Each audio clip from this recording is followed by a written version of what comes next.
Christian Mahogany in the 6th round, 34th overall. How? That kind of came full circle. He was a guy that we didn't even really know about, and then we started mocking him, and we started liking him, and we just kept throwing him in 3rd, 4th round, and he fell to the Lions in the 6th.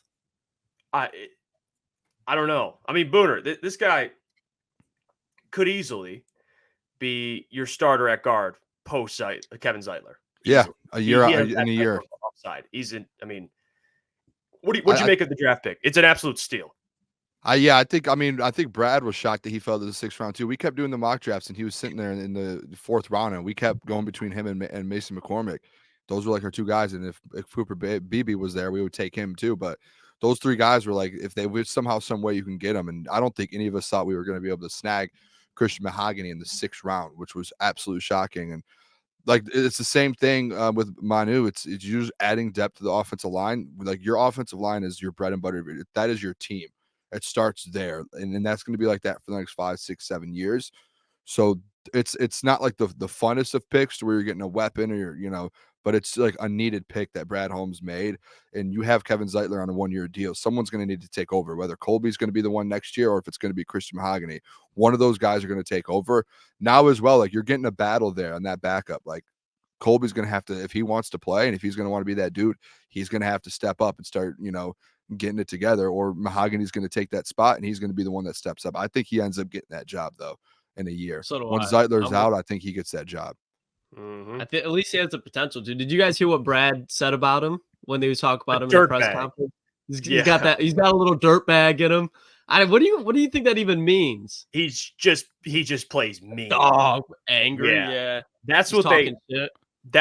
I mean, that's Panay though. I think too. Panay's got a little bit of that dirt bag in him. I mean, Panay is just an absolute dog, and that's what they're looking for.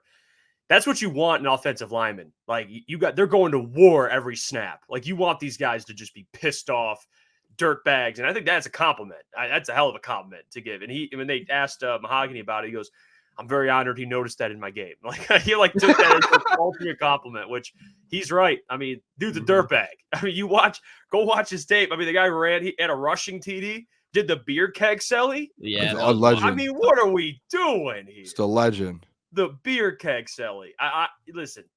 They had to address guard at some point. They doubled up on offensive line. They got Manu at tackle, who's more of a developmental player. But Mahogany's not that, I don't think. I think Mahogany has kind of that within a year could be starting. Like, post Kevin Zeitler. If there's an injury, me and you talked about this, Boone, because we were talking about Frank Ragnow. Like, oh, they didn't take a center. If Frank goes down, well, God forbid, hopefully he doesn't. But if he does, you could slide Graham over to center and put in Christian Mahogany. If he beats out Sorsdal, which I do think he has that type of potential. Even in the future, Mahogany and Sorsdal, like, Graham is only on a 3-year deal, and then, like, 3 years down the line, who's going to take over? Maybe that's when Colby's ready, and Mahogany's the one that takes over for Zeitler. Now you have 2 guys in there, so because you've gone guard back-to-back years now, trying to find some sort of depth, and now they're learning from Hank Fraley and kind of going through and doing that. So, I mean, I think that's something to look at. Mm-hmm. Yeah, I love it. This is one of my favorite picks, I think. Christian Mahogany. I mean, I do just because of the level of competition that he faced playing in the ACC, and I don't even know what what William and Mary plays in. But if they were to start off right now, kind of what we were just talking about with Wingo and Broderick, I mean, I think this is a great pick. These 2 6th-round picks to push the 3rd and what was Colby last year, 5th, to push them, because to Booner's point, it's like, if you guys want it looked like you guys had a clear path, especially with Yodi. He didn't look like he was a sure thing, and they had more confidence in Colby moving forward. They could have full trust in Christian Mahogany, because didn't he tear his ACL in college as well? So that could have had a huge reason 2021, for him. I think. Yeah, not this year, but the year prior. I'm pretty sure he tore his ACL. So that could be a huge reason why he fell as well. But it's one of those things where it's like you just keep going through this draft. Maybe you can't really see it from the 4th round perspective with Giovanni and Vaki, but Brad just went BPA, like he always does. Yeah, and there's a reason why these guys are available. There's always something. There's a question mark. There's injury concern. There's something. And Brad's even talked about that before when they ask about injured players, and he's like, you got to look at modern medicine for especially some of these injuries, and also that's the reason why you're getting that value of player. So for Mahogany, if there are injuries, it's like, okay, cool. What can he be? And I think Mahogany can be a starting right guard for you. So that's why I think people go at Brad a lot for drafting injury, like players with injuries or former. I think it's like, if you just look at it, it's just the value out of it. Like typically with some of these guys that are injured, they're gonna fall. And if you're able to get a guy that who, if he's not injured, he goes in round 1, round 2, round 3, and you get him in 4, 5, 6, 7, and it's just because of the injury, but the injury in the future is really not gonna, like, some guys it might affect, and it might end up a bad pick. But what's the if you're getting him in round 6 and 7, and he's the guy that was going to go way earlier just because of injury, I mean, at least for me, it's worth the risk. That's where, like, it's especially worth the risk.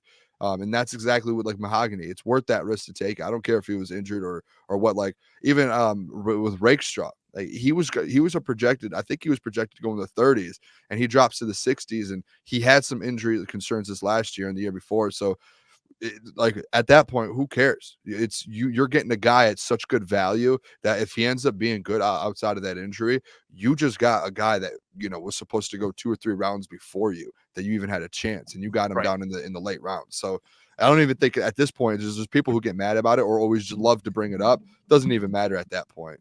Does not matter. You're getting the value out of it. Yeah, and for these players, go on, Jeff.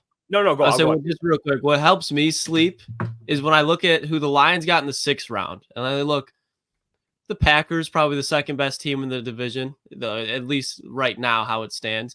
And then you look at, they got Kalen King in the 7th round, and it was kind of towards the top. So it's like just realizing how Brad drafts, and it's like, I don't think Kalen King would have ever showed up on the Lions draft board, ever. And the fact that Goonta Goons is going to get Kalen King in the 7th, and you can get these 2 players in the 6th. I'm not gonna lie, how these teams are built.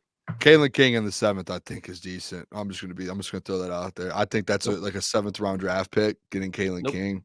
Just throw it out there. You might say no, but all right. Undraftable. Give him a waiver.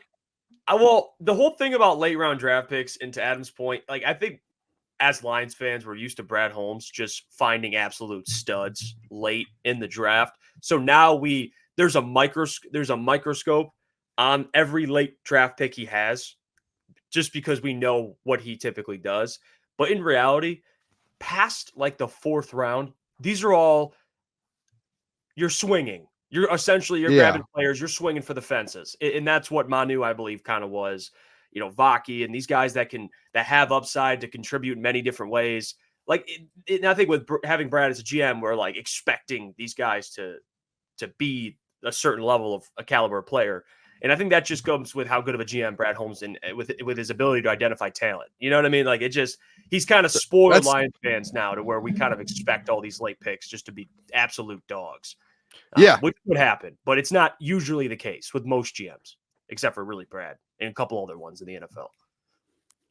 That's why you see him all the time in late rounds. I feel like trade up. He starts trading up, like, even if it's like 10 picks up or 20 picks, whatever it is. If he notices, it's so hard to hit on these late picks, and some GMs just can't do it. But he's seemed to have been able to do it. It's when he has his own board. And once he notices maybe there's a guy that's falling and shouldn't be falling, he's going to go. I'm running after it. I'm going for it. I'm not going to sit here and wait for him to get to me. This guy should not be falling right now. I'm going to go for it. And that's why I think you see Brad hit on so many late round guys.